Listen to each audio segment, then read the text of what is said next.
En el verano de 1988, una guardería tranquila en la zona rural de Missouri fue consumida por las llamas en las primeras horas de la mañana. 3 niños pequeños, Lassie Parks, Milo Renai y Jamie Holt, nunca fueron encontrados, y el edificio fue declarado una pérdida total. El incendio fue considerado accidental, atribuido a un fallo eléctrico, y el caso se enfrió. Pero 36 años después, una joven pareja que renovaba la antigua casa de campo al lado tropezó con una trampilla cerrada oculta bajo el suelo de su sala, algo que nunca había aparecido en ningún plano. Lo que descubrieron debajo reabriría un caso enterrado en las cenizas y revelaría que el fuego nunca había sido el final. En la mañana del 3 de agosto de 1988, Doris Cratton, la dueña de la guardería, corrió descalza por la hierba mojada, su bata de noche pegada a sus piernas, mientras el humo se espesaba en el aire. Podía oír el fuego crepitando más fuerte que los gritos, la antigua casa de campo,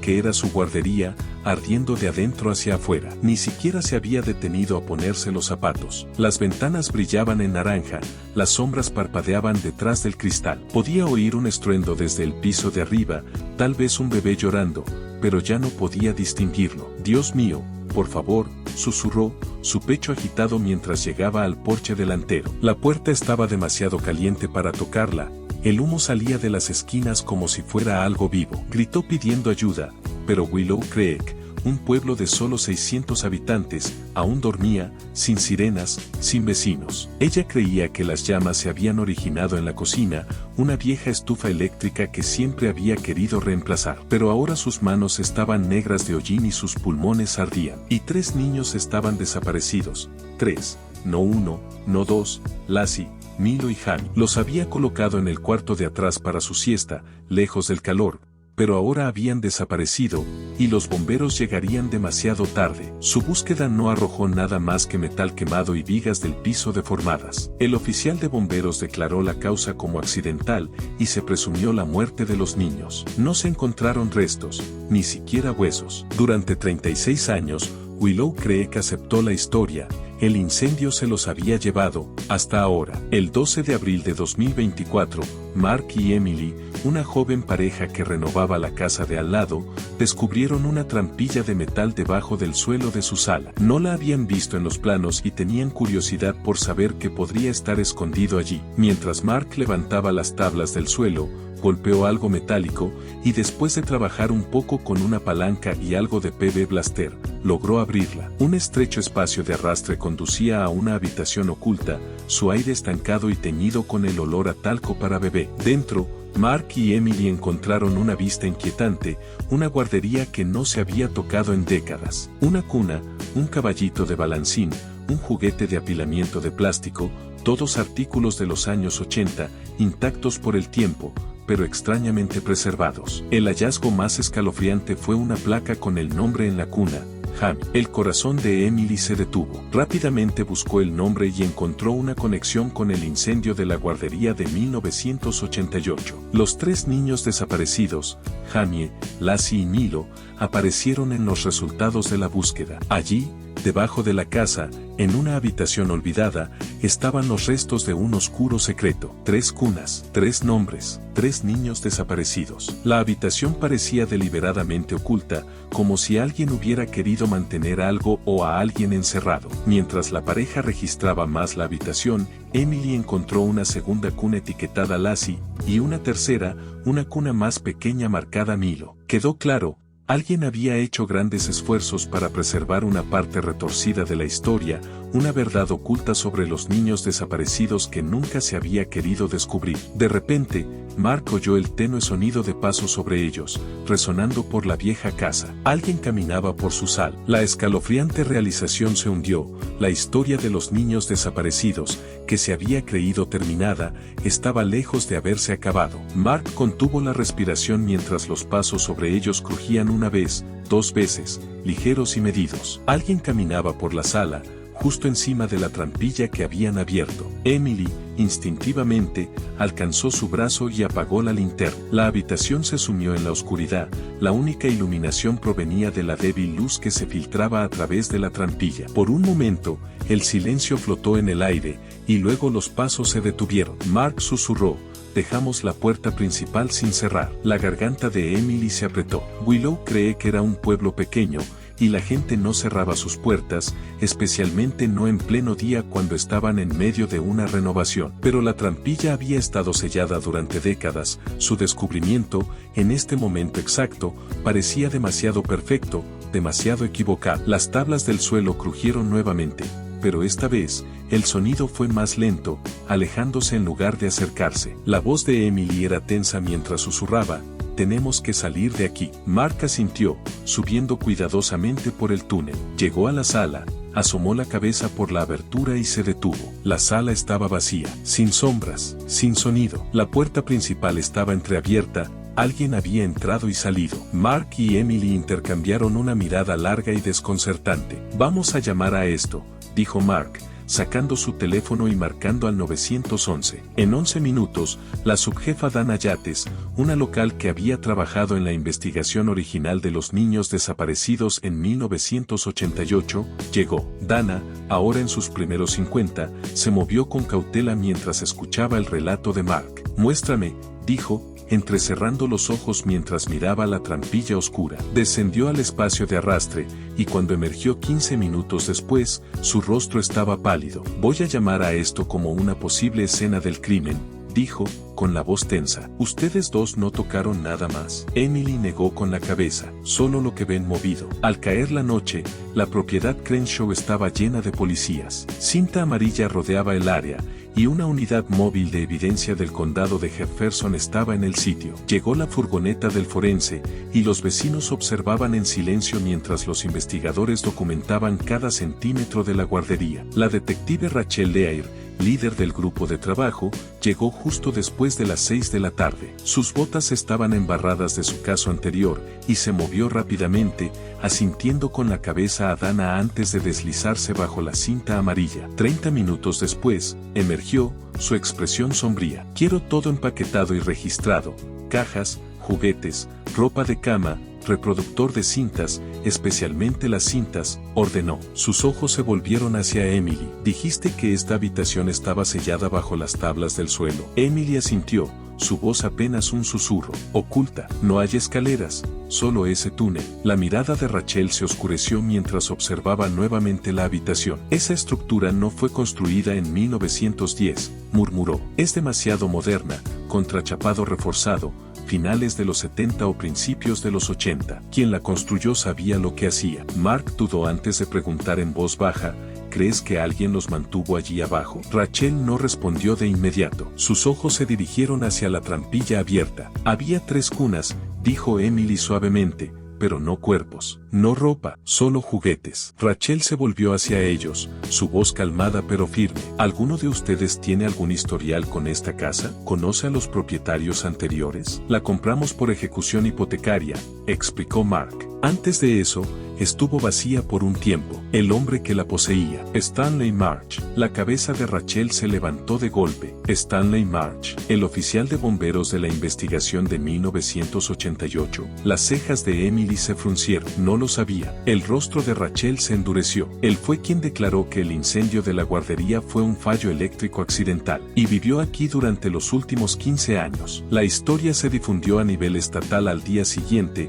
y Willow Creek, un pueblo de solo 623 personas, se convirtió en el epicentro de una investigación renovada. La detective Rachel Leaire ahora lideraba el caso, celebrando una conferencia de prensa en los escalones del tribunal. «Estamos tratando este descubrimiento como el sitio potencial de un confinamiento infantil prolongado», anunció. «La identidad de las personas que construyeron este espacio y su conexión con el incendio de 1988 están bajo investigación. Estamos revisando todas las cintas y las pruebas físicas encontradas en la guardería sellada. Este caso se reabre oficialmente». Mark y Emily, ahora el centro de atención, rechazaron las entrevistas. Se alojaron en un motel justo fuera del pueblo, con los nervios tensos mientras esperaban la autorización para revisar su propiedad. Pero cada vez que Emily cerraba los ojos, las imágenes de las 3 cunas y los nombres la atormentaban. ¿Y si esos niños no habían muerto en el incendio? El 14 de abril de 2024, en el departamento de policía de Willow Creek, la detective Rachel Leaire estaba sentada en la oscura sala de revisión de evidencias, mirando una serie de cintas VHS sin marcar. Cada una llevaba la misma etiqueta, una pegatina blanca, tinta azul, todas en mayúsculas. No había fechas, solo nombres. Jamie 01, Milo 03, Lassie 04, combinada 07. Más de 30 cintas ya se habían recuperado de la guardería, con más descubiertas detrás de una pared falsa durante la segunda búsqueda. La sala era, como dijo un oficial, un museo de algo indecible. Rachel insertó la primera cinta en la unidad de reproducción y presionó play. La pantalla se llenó de estática, y luego una cámara inestable y de mano se movió por la estrecha guardería subterránea. Las paredes estaban recién pintadas en colores pasteles, los azulejos del suelo limpios y nuevos, y una voz familiar, calmada y sureña, habló fuera de la pantalla. Bien, pequeños,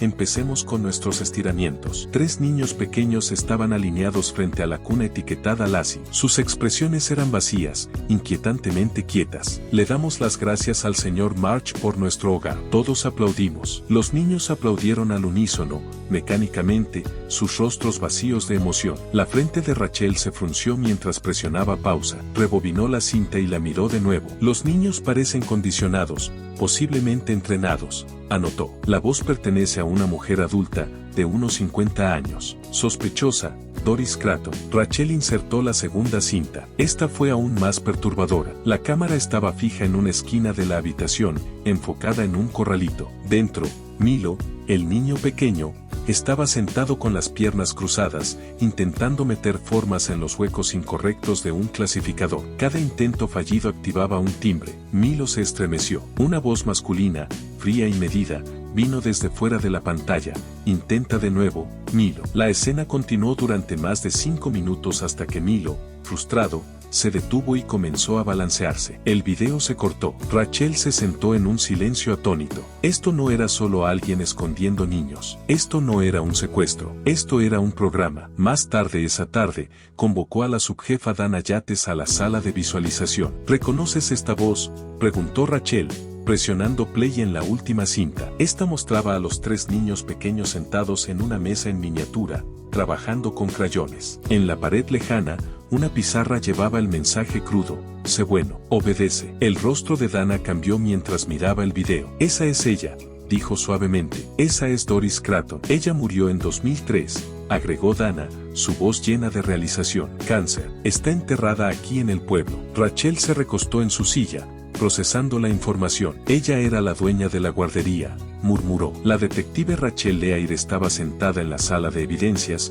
una fría cafetera a su lado mientras revisaba los materiales perturbadores que había recolectado. Frente a ella, había cintas, registros de comportamiento y tarjetas laminadas detallando las vidas de 3 niños desaparecidos, Jamie, Lassie y Neil. La sala parecía cerrarse sobre ella mientras reproducía cada cinta, una tras otra, en busca de alguna pista que finalmente desvelara el misterio. Las cintas revelaron escalofriantes evidencias de niños entrenados no solo en obediencia, sino en miedo, reprogramados para responder a ciertas señales con memoria emocional. La naturaleza fría y mecánica de su condicionamiento le hizo estremecer la piel. No se trataba solo de esconder a los niños. Esto era un experimento retorcido. Rachel ya había descubierto la perturbadora verdad de que los niños habían sido parte de un estudio conductual, no solo víctimas de secuestro, sino sujetos de prueba atrapados en un entorno controlado. La presencia de una voz que no pertenecía a ninguno de los niños solo profundizó el misterio. Con renovada determinación, Rachel profundizó más en la historia de la casa, buscando conexiones con el pasado. Descubrió que Stanley March, el oficial de bomberos que había declarado el incendio de la guardería de 1988 como un accidente, se había mudado a la casa de campo Crenshaw pocos meses después del incendio. Rachel creyó que no solo había escondido a los niños, sino que había sido cómplice del cruel experimento que tuvo lugar en la guardería oculta debajo de la casa. March y Doris Cratton, la dueña de la guardería, Posiblemente habían colaborado para crear un espacio diseñado para el aislamiento y la manipulación conductual. Habían documentado cada momento de las vidas de los niños con una precisión inquietante. La investigación de Rachel la condujo a un archivo enterrado en el Archivo de Registros del Condado de Jefferson, el Estudio de Comportamiento Cognitivo Infantil de Missouri, un programa de investigación que se había llevado a cabo a fines de la década de 1980. Los documentos describían un proyecto financiado por un departamento de ciencias del comportamiento en una universidad rural de Missouri, cuyo objetivo era evaluar los efectos de los entornos aislados en la obediencia, la resiliencia al trauma y el retraso cognitivo en niños pequeños. El diseño del programa era clínico, distante e inhumano. Un diagrama dentro del archivo era casi idéntico al diseño de la guardería debajo de la casa Crenshaw. El corazón de Rachel latió más rápido mientras conectaba los puntos. Stanley March había estado involucrado en este estudio poco ético, y los niños en la guardería oculta no eran más que sujetos de prueba. Rachel pronto encontró más pruebas perturbadoras. En una segunda ronda de búsquedas en la propiedad Crenshaw, los equipos forenses descubrieron un compartimiento oculto debajo de la guardería. Dentro, Rachel descubrió una caja de almuerzo de hojalata oxidada que contenía dibujos de los niños, cada uno una representación simple y desgarradora de su realidad. El dibujo de Milo mostraba 3 figuras de palitos tras las rejas con la palabra no escrita dentro de un globo de diálogo, mientras que el dibujo de Lassie representaba una casa en llamas. El dibujo de Jaime mostraba a un hombre alto con gafas cuadradas, tomándose de las manos con un niño más pequeño, pero los ojos del niño estaban marcados con cruces. Pero fue la cinta de casete que siguió la que realmente le puso los pelos de punta. Era una grabación de Jaime, que hablaba en voz baja, casi como si tuviera miedo. Si alguien encuentra esto, estuve aquí, fui real. Continuó, diciendo a su madre que recordaba su rostro, incluso en la oscuridad, antes de agregar una desgarradora súplica: por favor, dile a mi mamá que la quiero. Rachel sabía que esto era solo el comienzo. Había más voces en la cinta de lo que había imaginado inicialmente. Tras un análisis más profundo, una segunda voz, débil y apenas audible, se superponía a las palabras de Jaime. Era una voz femenina, posiblemente perteneciente a otro niño. La mente de Rachel corría. ¿Y si el segundo niño no era uno de los 3? Se preguntó en voz alta. La posibilidad de un cuarto niño, alguien más escondido, era una teoría que nunca se le había ocurrido antes. A medida que Rachel continuaba su investigación,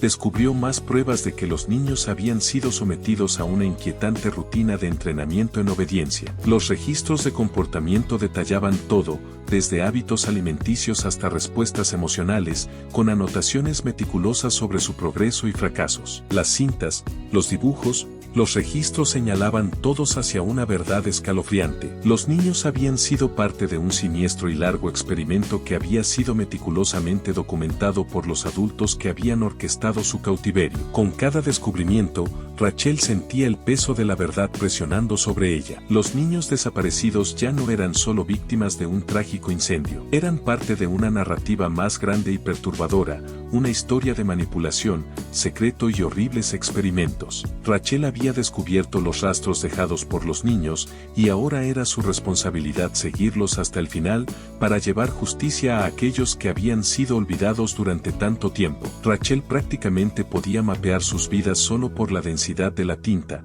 pero una tarjeta destacaba entre el resto. Oculta entre el expediente dental de Milo y las notas de desarrollo del habla de Lassie, había una tarjeta sin marcar, con líneas crípticas escritas en ella. Contenía frases como no responde a la señal visual, aislar de los demás durante 72 horas y evita el contacto visual. Pero fue la última frase la que llamó la atención de Rachel.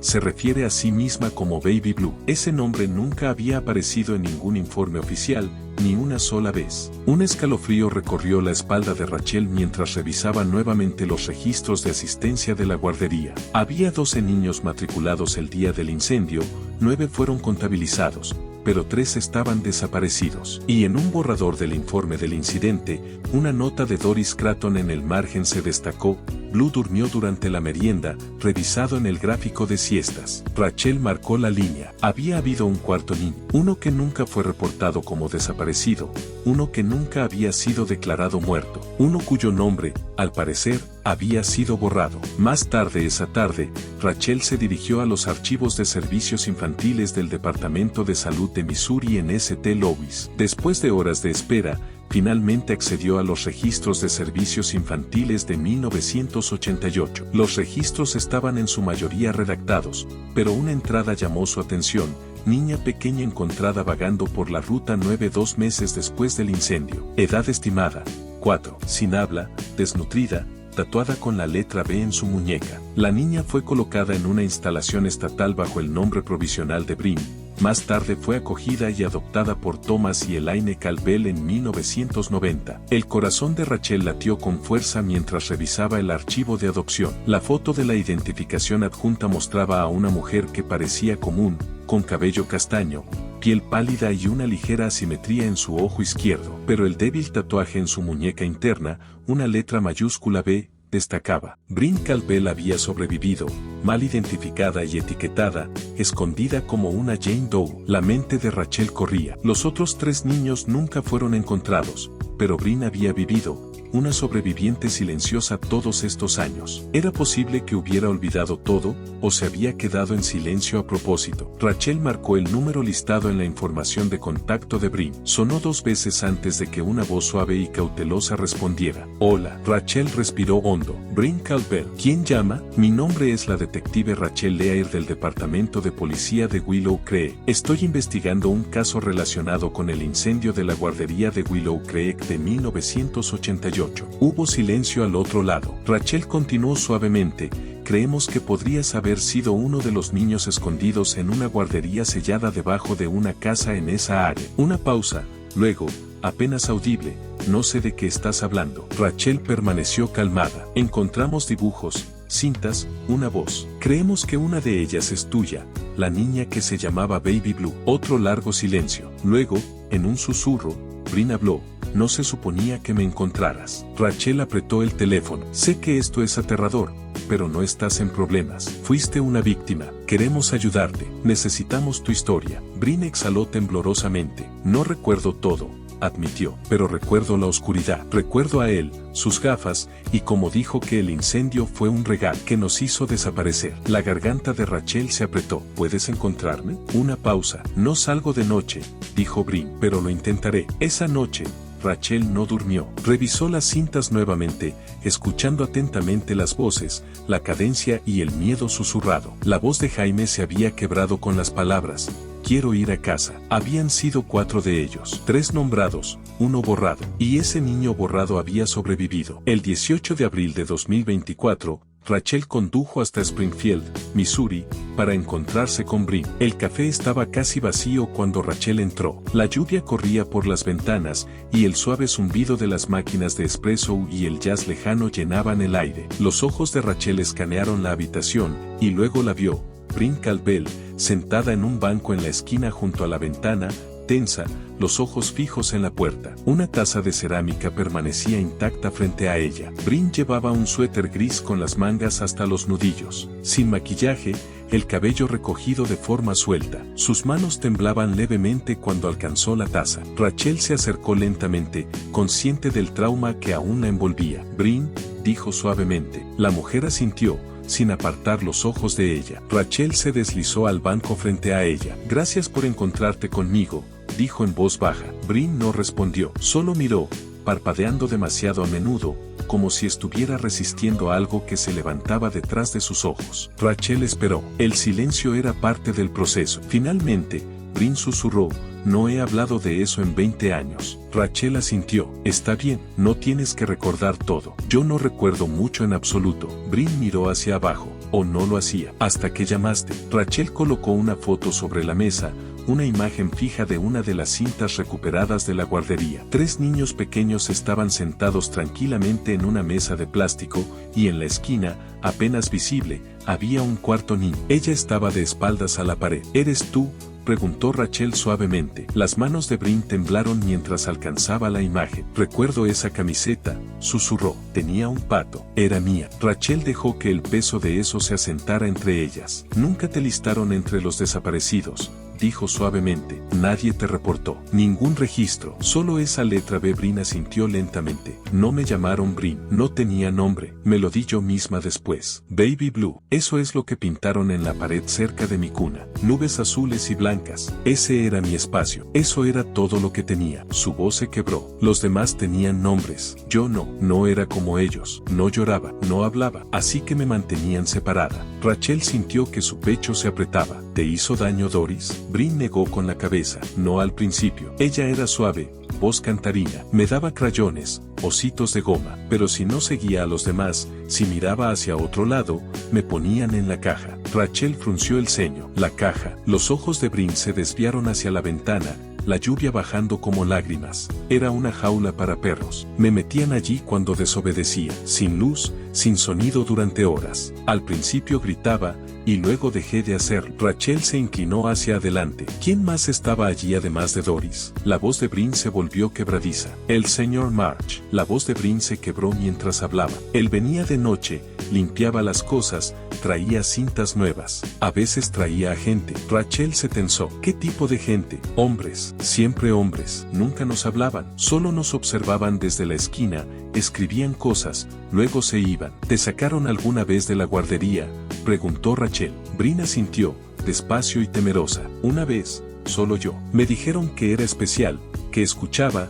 que los demás eran datos sucios. No sabía lo que eso significaba. Rachel deslizó otra foto sobre la mesa, una tarjeta laminada con la etiqueta sujeto B. Esta eras tú, ¿verdad? El aliento de Bryn se detuvo. Trató el borde de la tarjeta con la yema del dedo. Recuerdo el bolígrafo que usaban. Rascaba el plástico. Él usaba una regla para hacer la línea recta. Rachel preguntó cuidadosamente, ¿recuerdas qué pasó el día del incendio? Los ojos de Bryn se dirigieron hacia la puerta, luego regresaron. Estaban discutiendo. Doris estaba llorando. El señor March dijo que se había terminado, que la universidad había retirado su apoyo, que necesitaba limpiar la pizarra. No entendí. Luego sonaron las alarmas. Hizo una pausa. Él vino primero por mí, me dijo que no debía quemarme, que tenía que irme. Me sacó por un túnel de arrastre hacia el bosque, me dejó cerca de la carretera, me dijo que caminara hasta que alguien me encontrara, y que nunca lo dijera. Rachel se quedó completamente inmóvil. Fuiste la única que salvó. Bryn asintió. Creo que él creía que yo era su éxito. Rachel cerró los ojos. ¿Recuerdas qué le pasó a Jaime? Las manos de Bryn se cerraron en puños. Ella era la valiente. La oficina de correos en Camden, Indiana, era más pequeña que una gasolinera, ubicada en la esquina de una calle tranquila, con el sol proyectando largas sombras sobre su exterior pintoresco. Rachel Leair salió de su vehículo sin marcar, con las gafas de sol bajas sobre su nariz, un aire de urgencia acompañando cada uno de sus movimientos. Había conducido durante horas, 4 horas seguidas, con el archivo de la caja de correo 942 en el asiento del pasajero a su lado. La población del pueblo apenas superaba los 500 habitantes, y había una quietud en el aire, solo interrumpida por el distante tañido de las campanas de la iglesia. Un niño en bicicleta pasó y le lanzó una mirada curiosa, pero ella no le prestó atención. Este era un lugar fuera del tiempo, uno que guardaría las respuestas a preguntas que aún no había comenzado a hacer. Rachel entró a la oficina de correos, sus botas sonando suavemente sobre el suelo de madera. Detrás del divisor de vidrio, el empleado la saludó con una sonrisa neutral. La oficina era pequeña, apretada, con estantes polvorientos y un leve olor a tinta y papel. Rachel sacó su placa, la mostró brevemente y colocó el archivo sobre el mostrador. El empleado levantó una ceja, pero no dijo nada mientras hojeaba los papeles. Estoy buscando la caja de correo 942, dijo Rachel, su voz calmada pero autoritaria. Está relacionada con una investigación en curso. La dependienta dudó por un momento, mirando la sala como si buscara a alguien que pudiera escuchar. Esa caja ha estado inactiva durante años, dijo lentamente, entrecerrando los ojos. No encontrarás mucho, pero puedo ayudarte con los registros. El pulso de Rachel se aceleró. Necesitaba respuestas, y esta era la primera pista real. La dependienta hojeó algunos archivos antiguos, sus dedos pasando rápidamente por un sobre tras otro, antes de sacar una pequeña tarjeta amarillenta. Aquí, dijo. Este fue el último registro de la caja de correo 942. Todo el correo fue reenviado a esta dirección en Camden durante años, hasta que dejamos de recibir algo alrededor de 2003. El último destinatario registrado fue un M. Travers. Tendrás que verificar con el jefe de correos para ver si alguien sigue recogiendo el correo. La mente de Rachel ya estaba acelerada. El nombre era desconocido, pero la dirección y el hecho de que el correo hubiera sido reenviado la intrigaban. ¿Sabes dónde vive ahora M. Travers?, preguntó. La dependienta dudó antes de garabatear un nombre y una dirección en un trozo de papel. Ese es el único que tengo. No sé si siguen viviendo allí, pero vale la pena intentarlo. Rachel le dio las gracias y salió de la oficina de correos, con la mente ya procesando la nueva pista. Mientras conducía hacia la dirección, consideraba las implicaciones de lo que acababa de descubrir. M. Travers, alguien vinculado al proyecto Promesa y a la distribución críptica y escalofriante de las cintas. Los nombres de Stanley March, Doris Cratton y la doctora Kathleen Duval parecían resonar en sus pensamientos, cada uno una pieza del rompecabezas que desesperadamente intentaba resolver. Cuando Rachel llegó a la dirección, estacionó su coche junto a la acera y estudió la pequeña casa frente a ella. Parecía como cualquier otra en este tranquilo pueblo rural, una cabaña de una sola planta con un jardín bien cuidado y una cama de flores a lo largo del porche. Pero Rachel sabía que las apariencias podían ser engañosas. Quienquiera que fuera M. Travers, estaba conectado con algo mucho más oscuro, algo que había estado oculto durante años. Rachel tocó la puerta, su mano firme a pesar de la tensión que crecía dentro de ella. La puerta se abrió lentamente, y apareció un hombre mayor. Su rostro estaba marcado por la edad, sus ojos agudos, pero cansados. Rachel mostró su placa, explicando que estaba investigando el proyecto Promesa, las cintas y los niños desaparecidos. La expresión del hombre vaciló por un breve momento antes de que se apartara, indicándole que entrara. Rachel entró a la pequeña casa, y él cerró la puerta en silencio detrás de ella. El aire dentro estaba espeso con polvo, el leve olor a madera vieja y aire estancado. El hombre la condujo a la sala de estar, donde cajas y montones de papeles estaban apilados en el suelo. ¿Quién eres?, preguntó el hombre cautelosamente, su voz baja y ronca. Soy la detective Rachel Leigh. Estoy investigando un caso de 1988. Se trata de un grupo de niños, un incendio en una guardería y un proyecto llamado Promesa. Los ojos del hombre se entrecerraron mientras la estudiaba. ¿Proyecto Promesa? Hace mucho que no escuchaba ese nombre. Rachel hizo una pausa. ¿Lo conoces? El hombre no respondió de inmediato. Miraba el suelo, como si considerara cuidadosamente sus próximas palabras. Yo formé parte de él, dijo finalmente, con voz apenas audible. Pero no sabía lo que iba a convertirse. No sabía lo que le estaban haciendo a esos niños. El corazón de Rachel latió con fuerza. Esto era lo que necesitaba, el hombre que tenía las respuestas que había estado buscando. Pero aún había mucho más por descubrir. ¿Qué sabía M. Travers? ¿Y cómo estuvo involucrado en el proyecto Promesa? Esta reunión sería la clave para desentrañar la verdad,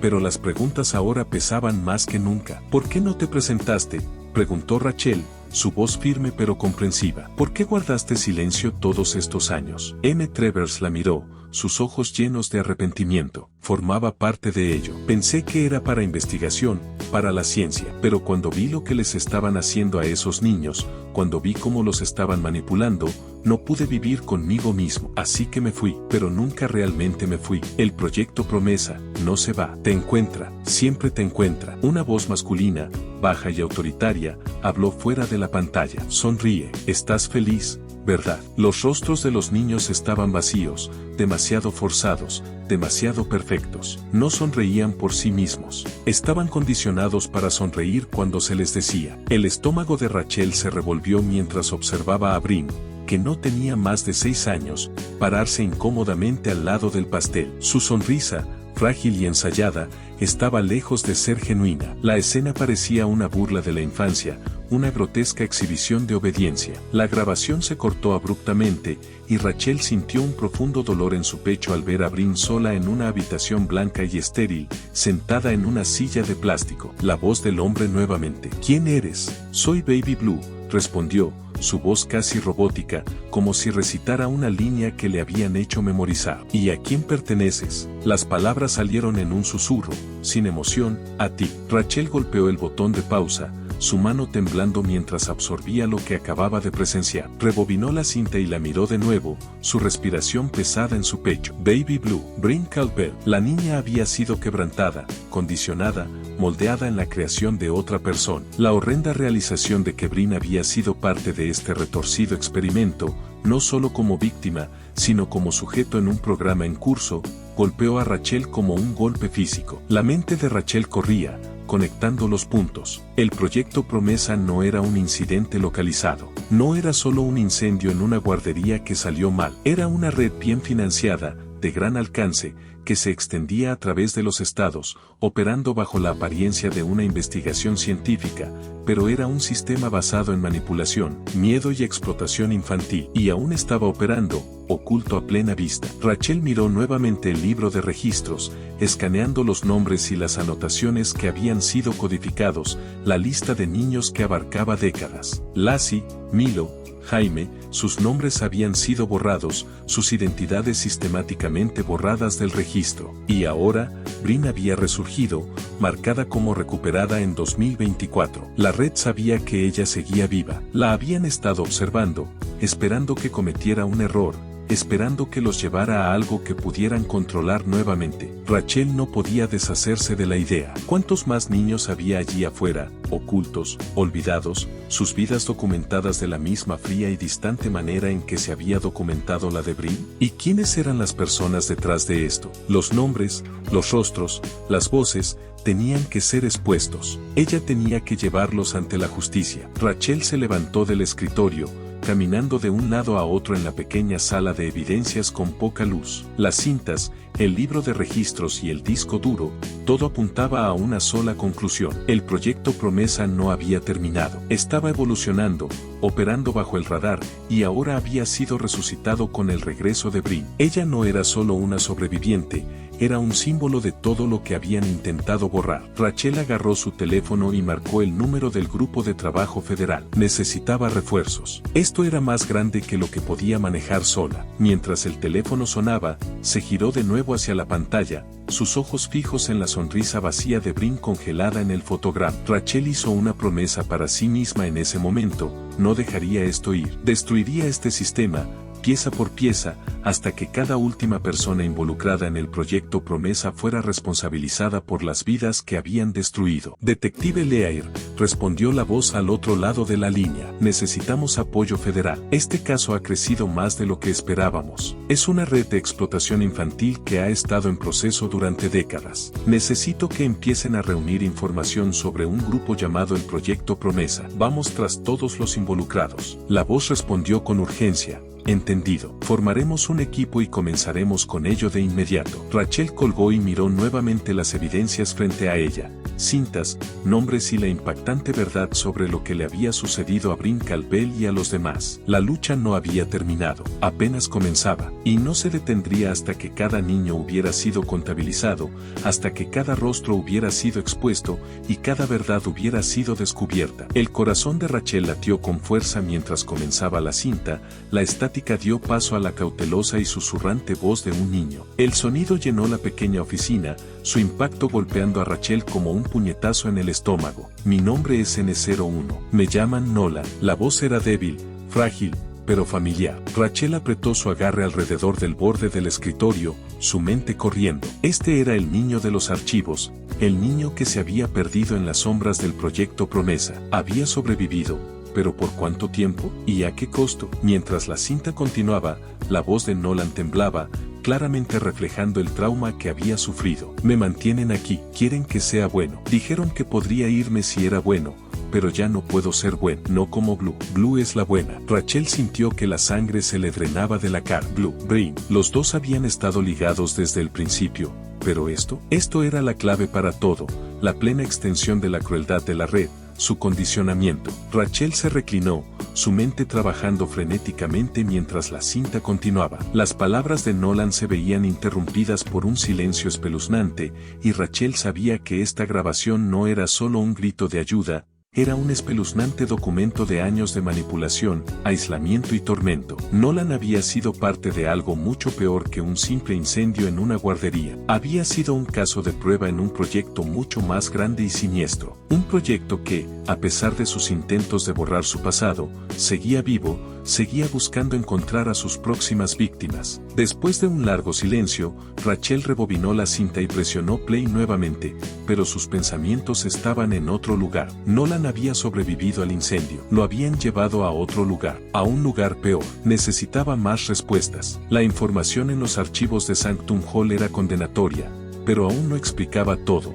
¿Por qué Nolan había sido elegido para sobrevivir? ¿Por qué lo habían preservado? Y lo más importante, ¿quién había estado manipulando todo durante todos estos años? El teléfono de Rachel vibró en el escritorio, sacándola de su ensueño. Era un mensaje de su equipo. Hemos rastreado una conexión con Ridgeview School for Children en Tennessee. Posible vínculo con Nolan y el proyecto Promesa. Estamos en camino. Rachel no dudó. La investigación estaba saliéndose de control, pero de la mejor manera posible. La clave estaba ahí afuera, y ahora, finalmente, iban a llegar al corazón de todo esto. Rachel agarró su abrigo y la bolsa de evidencias que contenía la grabadora. Rápidamente le envió un mensaje a Brin para informarle que estaban avanzando y que se pondrían en contacto pronto. Rachel no estaba segura de si Brin sería capaz de manejar lo que venía. La mujer ya había pasado por tanto. Pero esto ya no se trataba solo de Brin, sino de Nolan, de cada niño que había sido explotado, ocultado y olvidado. El sistema se había construido sobre su sufrimiento y Rachel estaba decidida a destruirlo. Cuando llegó a su coche, la luz temprana de la mañana ya comenzaba a atravesar el horizonte, proyectando largas sombras sobre las calles de Willow Creek. El pueblo, tranquilo como siempre, guardaba secretos bajo su superficie, pero Rachel ya no se enfocaba en el pasado. Tenía una nueva pista, una nueva ubicación, y más piezas del rompecabezas encajando en su lugar. Ridgeview School for Children, Tennessee. El nombre estaba escrito en los archivos, su conexión con Nolan y el proyecto Promesa era innegable. El agarre de Rachel en el volante se apretó mientras se alejaba de la estación, el peso de todo lo que había sucedido presionando sobre ella. Esto era más grande de lo que había imaginado, más grande que solo un caso sin resolver, más grande que solo un pequeño pueblo. Era una red, una máquina peligrosa y omnipresente construida sobre el miedo y el silencio, extendiéndose a través de las líneas estatales y décadas. Pero finalmente estaba desenredándose, y Rachel estaba en el centro de todo eso. Mientras conducía hacia Tennessee, el suave zumbido de la carretera bajo sus neumáticos se sentía diferente. Era la calma antes de la tormenta. La confrontación final estaba en el horizonte,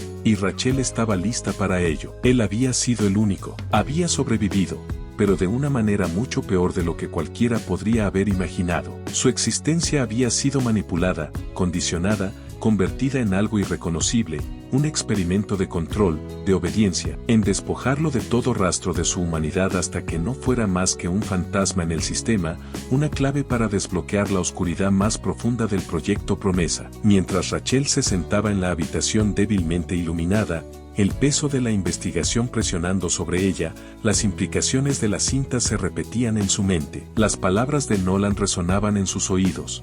Voy a pasar, y cuando lo haga, llevaré a los demás conmigo. No sabía lo que eso significaba aún, pero sabía que era una amenaza, una promesa de algo mucho más grande y peligroso de lo que había anticipado. Si Nolan podía escapar, si había encontrado una forma de salir, entonces había esperanza, pero también había terror. ¿Qué tipo de puerta se había abierto? ¿Qué había descubierto Nolan que lo hizo creer que podía trascender los límites que le habían impuesto? ¿Y quién más podría estar esperando para seguirlo? Los dedos de Rachel se apretaron contra el borde de la mesa mientras se recostaba en su silla, su mente corriendo. El paquete había llegado como un susurro en la oscuridad justo cuando descubrieron la verdad sobre el proyecto Promesa. La grabación en video, la Polaroid, el mensaje críptico, cada pieza encajaba en un rompecabezas más grande y aterrador. Los espejos siempre habían sido una constante, desde la guardería hasta las habitaciones debajo del Sanctum, y ahora en la celda de Nolan. Solo los espejos recuerdan lo que se les dijo que olvidaran. ¿Qué se había borrado? ¿Qué habían olvidado? Las respuestas parecían esperar justo más allá de su alcance. Nolan, Brin, Los otros niños y la red detrás de todo esto estaban todos conectados, pero el camino para descubrir las últimas verdades aún estaba envuelto en capas de engaño y miedo. La idea de que los niños habían sido sujetos, parte de un diseño más grande, no solo para probar la obediencia sino para moldear sus recuerdos, hizo que el estómago de Rachel se retorciera. Esta no era una investigación común, esta era una batalla por las almas de los niños que habían sido usados, manipulados y luego desechados como experimentos. Con renovada determinación, Rachel se levantó y cruzó la habitación, sus pasos firmes mientras volvía a tomar la grabadora. Tenía que encontrar a Nolan, tenía que entender lo que significaba compasar. La última fuga, el último acto en la larga y retorcida función que se había orquestado durante años. En su mente, Rachel volvió a ver la imagen de la Polaroid, el niño, Nolan, sentado en la esquina de la habitación acolchonada, mirando fijamente al espejo que ya no reflejaba su presencia. Solo los espejos recuerdan lo que se les dijo que olvidaran. ¿Qué significaba eso para ella, para Brin, para los otros niños que habían sufrido a manos del proyecto Promesa? Rachel sabía que las paredes se cerraban, pero esta vez era su turno de rechazar. Encontraría a Nolan y detendría esto de una vez por todas. Pero para hacerlo, tenía que entender lo que él había querido decir con pasar. ¿Era una metáfora, una fuga literal o algo mucho más peligroso, más imposible? Mientras Rachel hacía sus preparativos finales, la sensación de urgencia en su pecho crecía. La investigación no solo se trataba de descubrir lo que había sucedido, sino de detener lo que aún estaba por venir. El proyecto Promesa no terminó con el incendio en 1988. Solo se había ocultado, enterrado bajo capas de silencio y mentiras. Las personas detrás de ellos seguían ahí afuera, aún observando, aún esperando. Y ahora, Nolan había prometido que iba a pasar. Él no era solo un sobreviviente, era la clave para desbloquear la puerta, una puerta que conducía a algo aún más oscuro de lo que jamás había imaginado. Algo mucho más peligroso, y Rachel lo encontraría. Tenía que hacerlo, por los niños, por los que habían sido llevados, y por los que aún serían llevados si no actuaba rápido. Sabía una cosa con certeza, la historia de Nolan estaba lejos de terminar, apenas estaba comenzando.